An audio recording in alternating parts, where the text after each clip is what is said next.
Senhor, Pastor Luciano, e quero agradecer a Deus pela vossa ajuda. E estou muito feliz dia de hoje, estou muito grata e estou muito agradecida. E hoje estamos aqui com as crianças. Muito obrigado pela ajuda. Continuamos a ajudar. E aqui também estamos a falta de prato. Outra criança tem prato, outra criança não.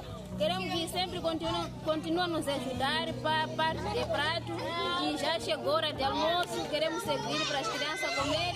Muito obrigado pela ajuda. A nossa vida hoje está melhor através de vocês por nos ajudar.